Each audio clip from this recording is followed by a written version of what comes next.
আসসালামু আলাইকুম। এসআই একাডেমির পক্ষ থেকে আপনাদের সকলকে স্বাগতম।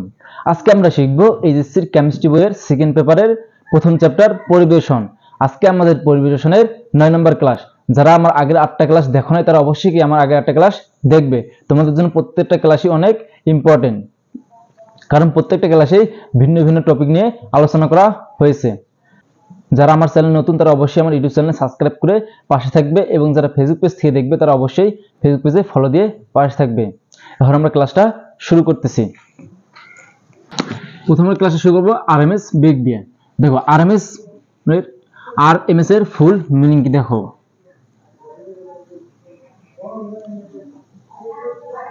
রুট মিন স্কোয়ার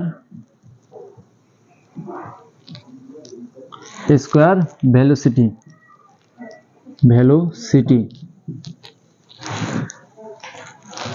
তাহলে এটা বাংলা কি হচ্ছে? বর্গমূল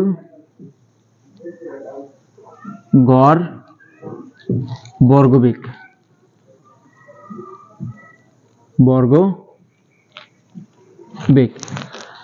আরএমএস বেগ অর্থ মানে কি? বর্গমূল গড় বর্গবেগ। আমরা কয়েকটা পাত্র আট করি। তো এই পাত্রের বেগ হচ্ছে কি C1, দ্বিতীয় পাত্রের বেগ হচ্ছে C2, তৃতীয় পাত্রের বেগ হচ্ছে কত? C3, চতুর্থ পাত্রের বেগ হচ্ছে C4। প্রত্যেকটা পাত্রে কি বেগ দেওয়া আছে। এটা হচ্ছে বেগ কত? C1, এর বেগ C2, এটা C3, এটা হচ্ছে C4। এখন আমরা বর্গমূল নির্ণয় করব। তাহলে পাত্রের বর্গবেগ কি হবে? বর্গবেগ তাহলে কি হবে? C1 square, C2 square, C3 square, C4 square. তাহলে আমরা এখন লিখতে পারি গড় বর্গবেগ।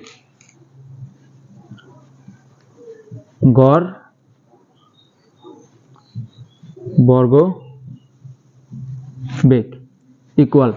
দেখো প্রথমে আমরা কি করলাম? বেগ নির্ণয় করলাম। এটা প্রত্যেকটা কি ছিল এই জায়গায়? বেগ। এই পাত্রের বেগ কি C4, এই পাত্রের বেগ হচ্ছে C3, এই পাত্রের বেগ হচ্ছে C2, এই পাত্রের বেগ হচ্ছে কি C1। তারপর কি করলাম? বেগের সাথে কি লাগাই দিলাম? বর্গ লাগাই দিছি। বর্গ মানে কি? স্কয়ার। তো বেগের সাথে আমরা যদি বর্গ লাগাই দিই তাহলে প্রত্যেকটার উপর কি হয়ে যায়? স্কয়ার হয়ে যায়। তার জন্য আমরা কি লিখছি? প্রত্যেকটার উপর স্কয়ার দিছি।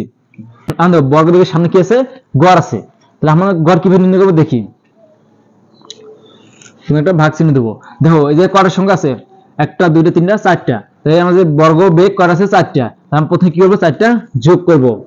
C1 স্কয়ার যোগ C2 স্কয়ার যোগ C3 স্কয়ার যোগ C4 স্কয়ার। দেখো এই যে আমরা কয়টা বর্গবেগ যোগ করি? 4টা। তাহলে আমাদের অবশ্যই কত দিতে হবে? 4 দিতে হবে। যদি আমাদের এই জায়গায় বর্গবেগ 3টা থাকতো তাহলে আমরা অবশ্যই কি দিয়ে ভাগ দিতাম? 3টা দিয়ে। যদি 2টা থাকতো আমরা 2টা দিয়ে ভাগ দেব। এটা তাহলে আমরা কি নির্ণয় করলাম? গড় বর্গবেগ। এবার নির্ণয় করব কি? বর্গমূল গড় বর্গবেগ।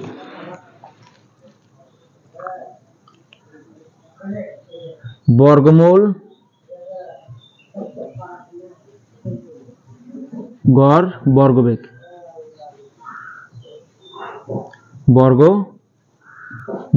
ইকুয়াল। দেখো এবার আমরা এখন কি নির্ণয় করলাম? গড় বর্গবেগ। এবার দেখো গড় বর্গবেগের আগে আটকে শব্দ হচ্ছে কি? বর্গমূল। মানে বর্গমূল মানে কি বলতেছে? রুট চিহ্ন। তাহলে দেখো আমাদের প্রথমে এবার কি আছে? বর্গমূল। তাহলে আমরা বর্গমূল চিহ্ন দেব প্রথমে।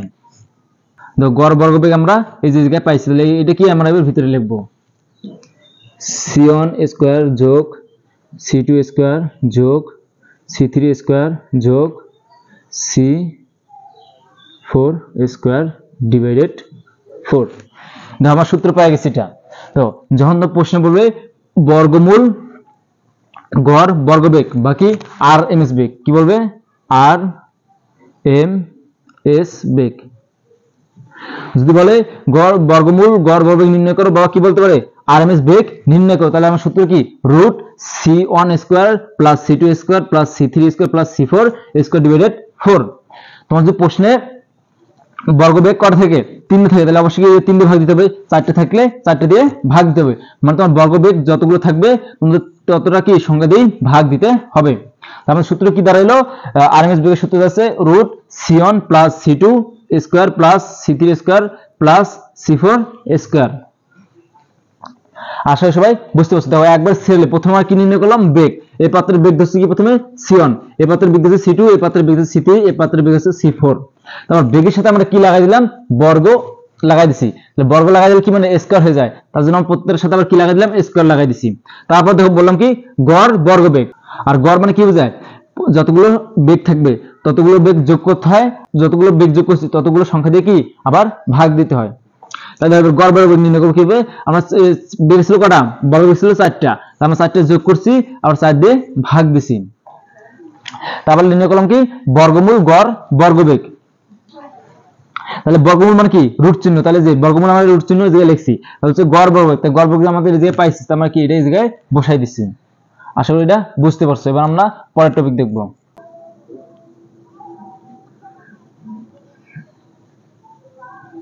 n সংখ্যক অণুর জন্য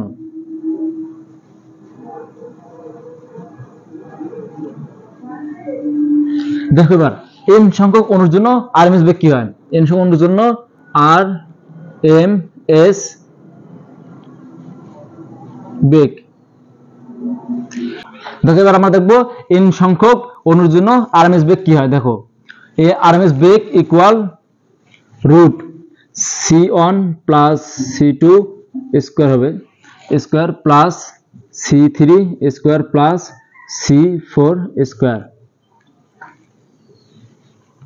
plus dot dot plus cn square divided n। তাহলে এটা আমরা কি যখন বলবো, প্রশ্ন বলে কি n সংখ্যক অণুর জন্য আরএমএস বেগ কত, তাহলে আরএমএস বেগ কত হবে root c1 square plus c2 square plus c3 square plus c4 square plus dot dot plus cn square divided n। এই কি আমাদের n সংখ্যক অণুর জন্য আরএমএস বেগের সূত্র। দেখো এখন আমরা সিআরএমএস বেগের সূত্র দেখব। সিআরএমএস বেগ ইকুয়াল কি root 3nRT divided m equal root 3pv divided m equal root 3p divided m divided v equal root 3p divided d। তোমরা এখন বলতে পারো এটা থেকে এটা কিভাবে আসলো। দেখো আমরা আদর্শিক সমীকরণ কি জানি, pv ইকুয়াল nRT। দেখো এই যে কি ছিল nRT আছে, এই nRT যে ছিল, এই nRT পরিবর্তে আমরা কি লিখছি pv, এই যে লিখছি এই যে nRT আছে, nRT পরিবর্তে আমরা কি লিখছি pv, কারণ আমরা জানি কি pv ইকুয়াল nRT। তারপর দেখো এবার এই লাইন থেকে আবার এই লাইন কিভাবে আসলো। দেখো এই ভিটা কি আছে, এই জায়গায় গুণ আকারে আছে, যদি আমরা নিচে ভাগ আকারে দেই ওটা অটোমেটিক কি হয়ে যায়, উপর সংখ্যার সাথে গুণ হয়ে যায়। দেখো আমরা লিখি জায়গায় root 3p divided m divided v। আমরা লিখতে পারি কি দেখো root 3p into v divided m। দেখো যখন আমরা এই ভাগটা থেকে আমরা গুণ আকারে লিখবো, যখন আমরা ভাগটাকে গুণ আকারে লিখবো তখন কি হয়ে যায়, লব হরের জায়গায় হর লবের জায়গায়, মানে জায়গা তারা পরিবর্তন করে। তাহলে দেখো এবার এই লাইন থেকে আমরা কি বলতে পারি 3p কার সাথে গুণ আছে v সাথে, তাহলে আমরা লিখতে পারি কি রুট 3p ডিভাইডেড m, এই যে কি ছিল v, এই 3p আর v কি গুণ, তাহলে আমরা লিখেছি 3p into v divided m। তাহলে কি এটা সমান এটা লেখা যায়, আশা করি বুঝতে পারছো। এবার দেখো এটা সমান এটা লিখছি কি হবে m ডিভাইডেড v ইকুয়াল কি হয় d হয়, তো আমরা জায়গায় d বসাই দিছি। আমরা এই সূত্রটা মনে রাখবো, কারণ এই সূত্র দিয়ে আমাদের অনেক অঙ্ক করতে হবে। দেখো এই যখন আমরা এই সূত্রগুলো ইউজ করব তখন আমাদের যে r এর জায়গায় আছে r এর মানটা, এই r এর মানটা আমরা কি বসাবো, r এর মান সবসময় আমরা কি বসাবো r ইকুয়াল 8.314 জুল পার মোল পার কেলভিন। আর এর মানটা আমরা আরএমএস বেগের ক্ষেত্রে সব সময় 8.314 জুল পার মোল পার কেলভিন, এই মানটা সব সময় আমরা বসাবো। এখন আমরা কয়েকটা গাণিতিক সমস্যা দেখব। দেখো এবার আমরা এই প্রশ্নটার অ্যানসার করব। বলছে কি কত তাপমাত্রায় কার্বন ডাই অক্সাইড এর আরএমএস বেগ 20 ডিগ্রি সেলসিয়াস তাপমাত্রায় ক্লোরিন এর আরএমএস বেগের সমান হবে। ব্র্যাকেটে বলছে কি এবার মোল সংখ্যা সমান। তাহলে আমরা দেখো একটা পাত্র করি প্রথমে,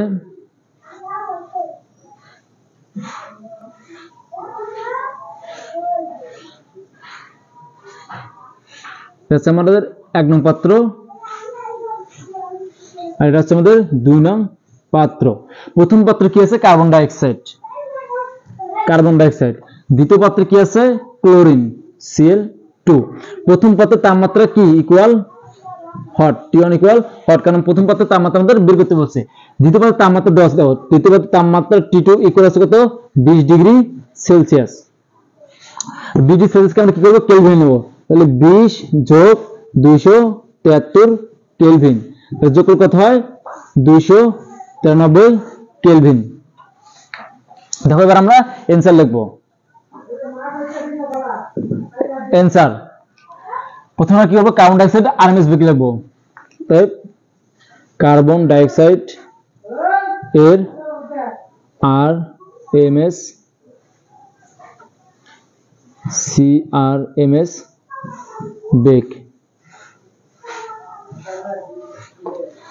equal √3nr T1 divided m1।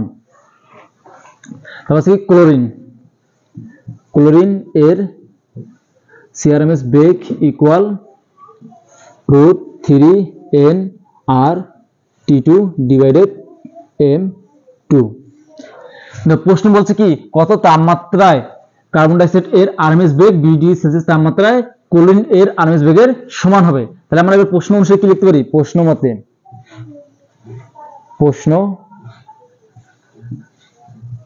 তাহলে আমরা প্রশ্ন মতে লিখতে পারি এই বেগটা সমান কি এই বেগটা, তাহলে √3nr T1 divided m1 equal √3nr T2 divided m2।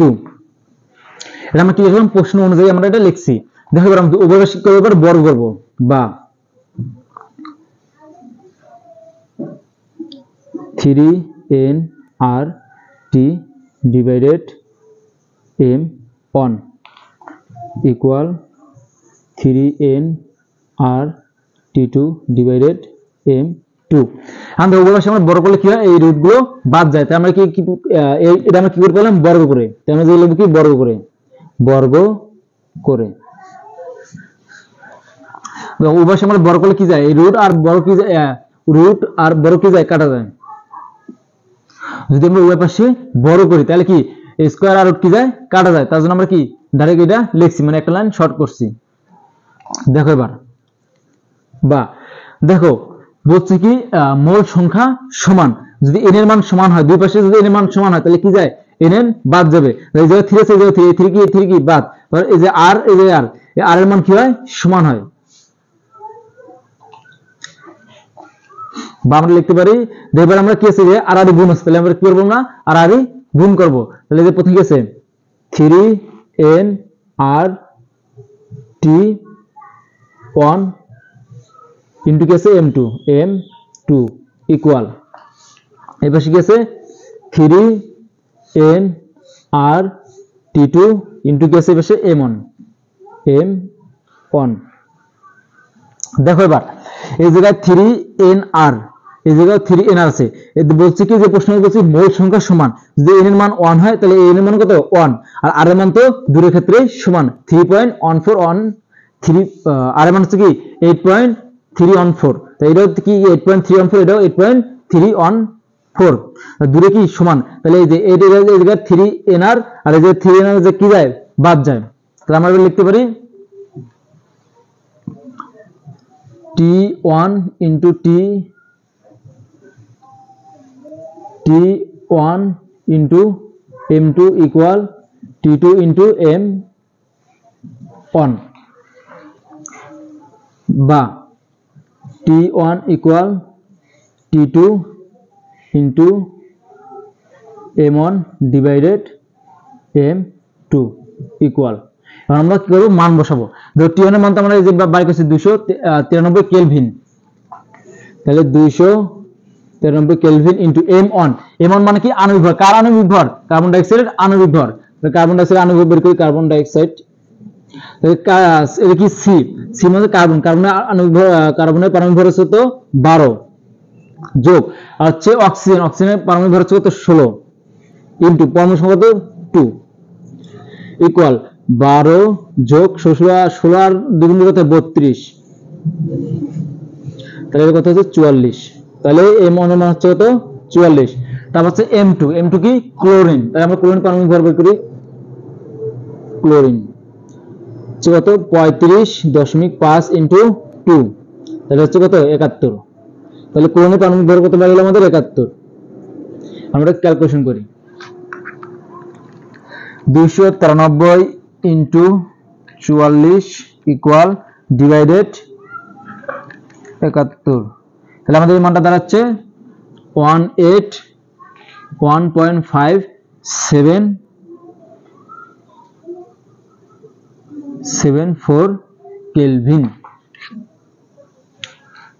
এটা কি অঙ্কের আমাদের অ্যানসার তোমরা শেষে কি লিখবা 181.57774 তাপমাত্রায় কার্বন ডাই অক্সাইড এর আরএমএস বেগ 20 ডিগ্রি সেলসিয়াস তাপমাত্রায় ক্লোরিন এর আরএমএস বেগের সমান হবে তাহলে এবার আমরা পরের অঙ্ক দেখব দেখো এবার আমরা এই প্রশ্ন দেখব বলছি গতিশক্তি ইকুয়াল কি 3/2 পিভি বা 3/2 nRT এটা আমাদের হচ্ছে গতিশক্তির সূত্র এই সূত্র মনে রাখবে এই সূত্র থেকে আমাদের ম্যাথ করতে হবে দেখো 3/2 পিভি এই যে পিভির পরিবর্তে আমরা কি লিখছি nRT কারণ আমরা আদর্শের সূত্র কি জানি পিভি ইকুয়াল nRT ওই অনুসারে কি আমরা পিভি সমান nRT লিখতে পারি প্রশ্নটা দেখে কি বলছে প্রশ্ন বলছে কি 298 কেলভিন তাপমাত্রায় একটি কার্বন ডাই অক্সাইড এর গতিশক্তি কত তাহলে বলছে কি একটি মানে n এর মানে মোল সংখ্যা কত আছে 1 তাহলে এবার আমরা লিখতে পারি কি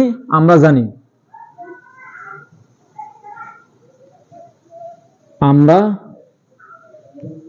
জানি গতিশক্তি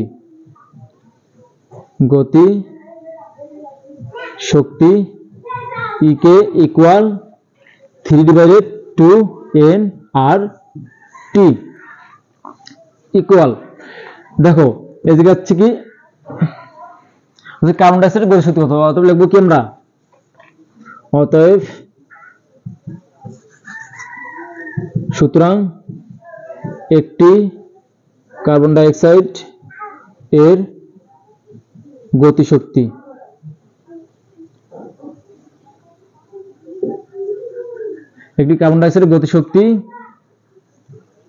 ইকে ইকুয়াল 3/2 ইনটু দেখো n আছে n এর মানতে জায়গায় দেওয়া নাই যে বলছি একটি কার্বন ডাই অক্সাইডের তাহলে আমরা n ইকুয়াল কি জানি n equal na divided 6.023 into 10⁻23 দেখো যে n এর মান দেওয়া আছে বলতে কত একটি তাহলে আমরা পরমাণু সংখ্যা লিখব 1 তাহলে আমরা লিখব 1 6.023 into 10⁻23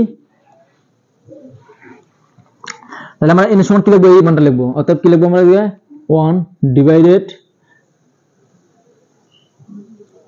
6.023 into 10⁻23 into 8.314 into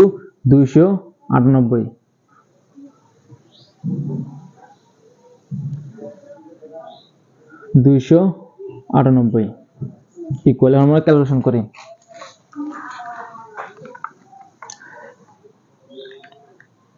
3/2 into 1/6.023 into 10⁻23 into 8.314 into 298, তাহলে আমাদের এই মানটা আসে 6.17 ইন্টু 10 টু দি পাওয়ার -21 এত জুল। দেখো আমরা কি করছি, প্রথমে এই জায়গায় 3/2, এই যে 3/2 আমরা বসাইছি, ইনটু দেখো n এর মান বলছে যে একটি কার্বন ডাই অক্সাইডের গতিশক্তি কত, তাহলে আমরা n গুলো কি জানি, n divided 6.023 into 10 to the power 23, এই যে n এর মান দেওয়া আছে কত, একটি, তাহলে আমরা এই জায়গায় একটি বসাইছি, মানে এই মানটা কি আমরা এই জায়গায় n এর পরিবর্তে বসাইছি। তারপর r এর মান বসাইছি কত, 8.314 ইনটু টি মান হচ্ছে 298 কেলভিন দেওয়া আছে, আমরা ক্যালকুলেশন করে পাইলাম কত, 6.17 into 10 to the power -21 joule. এটা কি অঙ্কের আমাদের অ্যানসার। দেখো এবার আমরা এই প্রশ্নগুলোর অ্যানসার করব। এই পাত্রে কি দেওয়া আছে, 110 লিটার আয়তন দেওয়া আছে, আর হচ্ছে 200 অ্যাটমসফিয়ার চাপ সহ্য করতে পারে। কি দেওয়া আছে, 200 লিটার আয়তন দেওয়া আছে, বলছে সর্বোচ্চ 50 অ্যাটমসফিয়ার চাপ সহ্য করতে পারে। এই পাত্রে তাপমাত্রা 27 ডিগ্রি সেলসিয়াস, বিপরীত তাপমাত্রা 37 ডিগ্রি সেলসিয়াস। প্রশ্ন বলছে কি, গ্যাস পরিবহনের জন্য কোন পাত্রটি বেশি উপযোগী। এই প্রশ্নটা বোঝানো হয়েছে কোন পাত্রটা বেশি গ্যাস ধারণ ক্ষমতা বেশি, মানে কোন পাত্রটা বেশি গ্যাস ধারণ করতে পারে। তাহলে আমরা অ্যানসার লিখতে পারি। অ্যানসার প্রথমে আমরা 1 নং পাত্রের ডাব্লিউ মান বের করব। এই পাত্রের ক্ষেত্রে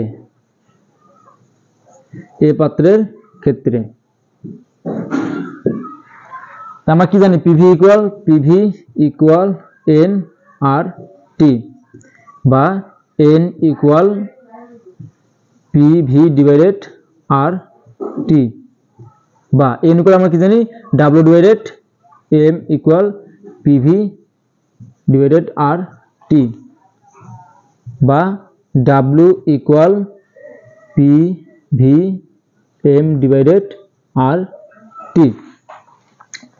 দেখো আমরা কি করলাম, এনে পরিবর্তন লিখছি ডাব্লিউ ডিভাইডেড এম লিখছি, এমটা যে গেছে ভাগ আকারে, এই পাশে যদি বাম পাশে ভাগ থাকে ডান পাশে গেলে কি হয়ে যায়, গুণ হয়ে যায়, তার জন্য আমরা কি PV equal M divided R টি, আমরা এই জায়গায় মান বসিয়ে দেব। বা চাপ দেওয়া আছে কত, 200 অ্যাটমসফিয়ার ইনটু ভি কত আছে 110 ইনটু তারপর আছে কি এম, মানে এসে আণবিক ভর, তাহলে কি আছে CH4 মানে মিথেন, তাহলে আমরা আণবিক ভর বের করব। CH4 ইকুয়াল কার্বন হচ্ছে 12 যোগ হাইড্রোজেন হচ্ছে 1 ইনটু পরমাণু সংখ্যা 4, তাহলে 12 যোগ 4 ইকুয়াল 16, তাহলে মিথেনের পারমাণবিক ভর কত হচ্ছে 16, আমি যে কত বসাবো 16 ডিভাইডেড আর টি, আর এর মান কত হচ্ছে 8. আর মান বসাবো আমরা 0.0821 ইনটু টি মান হচ্ছে কত 27 ডিগ্রি সেলসিয়াস, তাহলে টি অন 27 ডিগ্রি সেলসিয়াস হলে তাহলে কত হয় 227 যোগ 273 কেলভিন, তাহলে কত হয় এটা 300 কেলভিন, তাহলে কত লিখবো আমরা 300, আমরা ক্যালকুলেশন করি।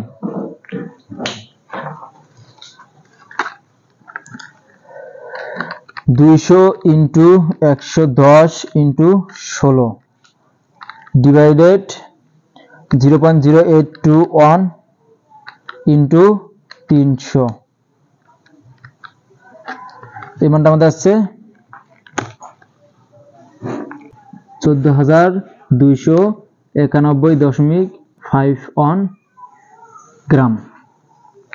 দেখো এটা কার্বন পেলে আমরা প্রথম পত্রের ভর পাইছি, এবার আমরা দ্বিতীয় পত্রের ক্ষেত্রে করব।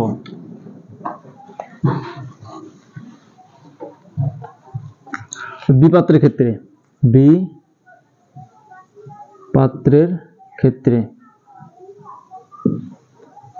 W ইকুয়াল কি বললাম আমরা P V M divided R T, বা পির মান হচ্ছে কত 50 ইন্টু ভি আয়তন হচ্ছে 200 ইন্টু এম এর মান কত পাইছি আমরা 16 ডিভাইডেড আর মান হচ্ছে 0.08 21 ইন্টু তাপমাত্রা আছে কত 37, তাহলে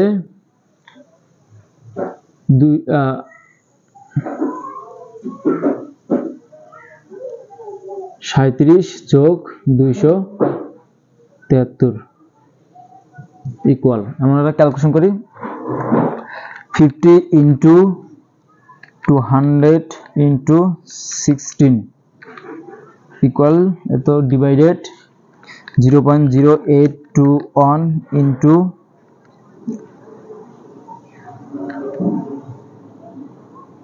33 ইন্টু প্লাস 273,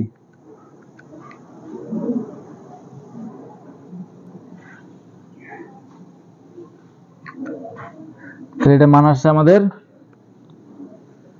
6286.589 এত গ্রাম। দেখো আমার বিপাত্রের ক্ষেত্রে আছে 6286.589 গ্রাম, আর আমাদের এই পাত্রের ক্ষেত্রে 14291.51 গ্রাম। তাহলে বেশি কোনটা আমাদের এই পাত্র, তাহলে আমরা লিখতে পারি 14291.51 গ্রেটার দেন 6286.589, সুতরাং এ গ্রেটার দেন বি। বলছে গ্যাস পরিবহনের জন্য কোন পাত্রটি বেশি উপযোগী, তাহলে আমরা বেশি উপযোগী কোনটি এ, তাহলে আমরা বলবো কি গ্যাস পরিবহনের জন্য এই পাত্রটি বেশি উপযোগী, কারণ এর ভর সংখ্যা বেশি, যার ভর সংখ্যা বেশি তার কি গ্যাস ধারণ ক্ষমতা বেশি। আমরা বলতে পারি গ্যাস পরিবহনের জন্য এই পাত্রটি বেশি উপযোগী। তোমরা এটা লেখার পর শেষে কি লিখবা, গ্যাস পরিবহনের জন্য এই পাত্রটি বেশি উপযোগী। এবার আমরা এই প্রশ্নের অ্যানসার করব। দেখো বলা আছে কি 1 নং পাত্র 2 নং পাত্র। 1 নং পাত্রে আছে ক্লোরিন 10 গ্রাম আছে 20 ডিগ্রি সেলসিয়াস। 2 নং পাত্রে আছে এক্স গ্যাস বলছে 15 ডিগ্রি সেলসিয়াস। বলছে এক্স গ্যাসটি চুনা পাত্রে বিয়োজনে পাওয়া যায়, চুনা পাত্রে বিয়োজনে পাওয়া যায় কার্বন ডাই অক্সাইড। চুনা পাত্রে বিয়োজনে কি পাওয়া যায়, কার্বন ডাই অক্সাইড। তাহলে এক্স গ্যাসটা কি হচ্ছে আমাদের কার্বন ডাই অক্সাইড গ্যাস। মনে রাখবে সবসময় এমসিকিউ তো আসতে পারে চুনা পাত্রে নিচের কোন গ্যাসটি পাওয়া যায়, কার্বন ডাই অক্সাইড গ্যাস পাওয়া যায়, মনে রাখবে। যাবার বলছে কি 1 নং পাত্রের গতিশক্তি নির্ণয় করো। আমরা 1 নং এর অ্যানসার লিখি, অ্যানসার বলছে গতিশক্তি নির্ণয় করো। তাহলে আমরা গতিশক্তি কি জানি, 1 নং পাত্রটি কি হচ্ছে ক্লোরিন, তাহলে লিখব না ক্লোরিন এর গতিশক্তি ইকুয়াল 3/2nRT বা 3/2। n এর মান তো আমাদের এই জায়গায় দেওয়া নাই, তাহলে n আমরা n সমান কি আমরা জানি W/mRT। এখন আমরা মান বসাই দেই 3/2 ইনটু W মান কত আছে 10 ডিভাইডেড m কি আণবিক ভর। তাহলে ক্লোরিনের আণবিক ভর কত হচ্ছে, ক্লোরিন Cl2, ক্লোরিনের পারমাণবিক ভর কত হচ্ছে 35.5 ইনটু যে পারমাণবিক সংখ্যা হচ্ছে 2002 দিয়ে গুণ করতে হবে। এটা आंसर হচ্ছে কত 71। তাহলে আমরা 10 ডিভাইড কত লিখব 71। তাহলে আর এর মান হচ্ছে 8.314 ইনটু তাপমাত্রা কত আছে 20 ডিগ্রি সেলসিয়াস। তাহলে তাপমাত্রা T1 হচ্ছে 20 ডিগ্রি সেলসিয়াস। এটাকে আমরা কি করব কেলভিন 20 যোগ 273 ইকুয়াল কত হয় 293 ইনটু লিখব আমরা 293 ইকুয়াল, আমরা ক্যালকুলেশন করি এটা 3/2 ইনটু 10/71 ইনটু 8.314 ইনটু 298। তার মানে মান আসতেছে এটা 523.4307 জুল। এটা কি অঙ্কের আমাদের অ্যানসার। এখন দেখো 2 নম্বর প্রশ্ন বলছে কি 2 নং পাত্রের তাপমাত্রা কত হলে 1 নং এর সমান আরএমএস অর্জন অর্জন করতে পারবে। 2 নম্বরটা শুরু করি। 2 নম্বরটা দেখো, তাহলে আমরা প্রথমে লিখবো কোলিনের আরএমএস বেগ।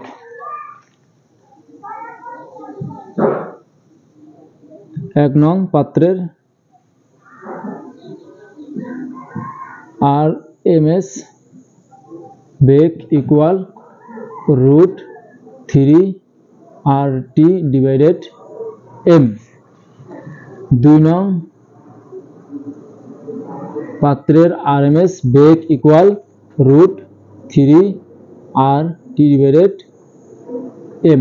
এটা আমরা এক নং, তাহলে আমরা যে এক বাই T1, এটা হচ্ছে M2, এটা T1, এটা হচ্ছে M1, এটা হচ্ছে T2, এটা হচ্ছে M2। তাহলে এবার আমরা প্রশ্ন অনুসারে কি লিখতে পারি? দেখো, প্রশ্ন বলছে কি 2 নং পাত্রের তাপমাত্রা কত হলে 1 নং এর সমান আরএমএস অর্জন করতে পারবে। তাহলে 1 নং এর আরএমএস বেগ আর 2 নং এর আরএমএস বেগ কি হয়? সমান। তাহলে আমরা লিখব প্রশ্ন অনুসারে, প্রশ্ন মতে √3 RT1 divided M1 equal √3 RT2 divided M2। বা আমরা উভয় সাথে বর্গ করি, তাহলে কি আমার উভয় সাথে বর্গ করলে রুটগুলো কাটা যাবে। তাহলে আমরা লিখতে কি 3 RT1 divided M1 equal 3 RT2 divided M2 বর্গ করে বা দেখো, এবার আমরা কি করব? আর গুণ করব। তাহলে 3 RT1 into M2 equal 3 RT2 into কি M1। বা দেখো, এই জায়গায় 3RT, এই জায়গায় 3RT আছে, দুটো কি বাদ যায়, তাহলে কি থাকে? T1 into M2 equal T2 into M1। তার মান দরকার T2 মান দরকার, তাহলে আমরা লিখতে পারি কি? বা T2 equal T1 into M2 divided M1। কারণ M1টা কি T2 এর সাথে গুণ আকারে ছিল, তার জন্য এই পাশে কি হয়েছে? ভাগ হয়ে গেছে। আমরা মান বসিয়ে দেই। T1 এর মান কত পাইছি আমরা? T1 এর মান হচ্ছে 293 ইনটু, দেখো M2 আমরা কি পাইছি? Carbon die oxide. তাহলে কার্বন ডাই অক্সাইডের পারমাণবিক ভর কত হচ্ছে? 44। 44টা কত পেলাম আমরা? এই যে কার্বন ডাই অক্সাইডের পারমাণবিক ভর, দেখো আমরা বাইর করে দিই। কার্বন ডাই অক্সাইড, কার্বনের ভর হচ্ছে কত? 12 যোগ অক্সিজেন হচ্ছে 16, তার সাথে পরমাণু কত? 2টা, তার জন্য 2 গুণ 12 যোগ 16 32, এর যোগ করে কত হয়? 44 হচ্ছে M1। M1 আমাদের কি আছে? ক্লোরিন। আমরা M1 এর মান কত পাইলাম? 71 ইকুয়াল, তাহলে আমরা ক্যালকুলেশন করি 293 ইনটু 44 ইকুয়াল ডিভাইডেড 71। তাহলে যেমন মান আসে 181 ইনটু 5.774 এত কেলভিন। তাহলে এটা কি অঙ্কে আমাদের অ্যানসার। তাহলে আমরা শেষে কি বলতে পারি? 2 নং পাত্রের তাপমাত্রা 181.5774 কেলভিন হলে 1 নং পাত্রের সমান আরএমএস অর্জন করতে পারবে। আশা করি সবাই বুঝতে পারছো। আজকের ক্লাসটা আমাদের এই পর্যন্তই। যাদের কোথাও বুঝতে সমস্যা হবে তারা অবশ্যই কি আমাকে কমেন্ট করে জানাবে, আমি অ্যানসার দেওয়ার চেষ্টা করব। আর যারা আমার চ্যানেল নতুন তারা অবশ্যই কি আমার চ্যানেলটা সাবস্ক্রাইব করে পাশে থাকবে, এবং যারা ফেসবুক পেজ থেকে দেখবে তারা অবশ্যই ফেসবুকে ফলো দিয়ে পাশে থাকবে। সকলকে অনেক ধন্যবাদ।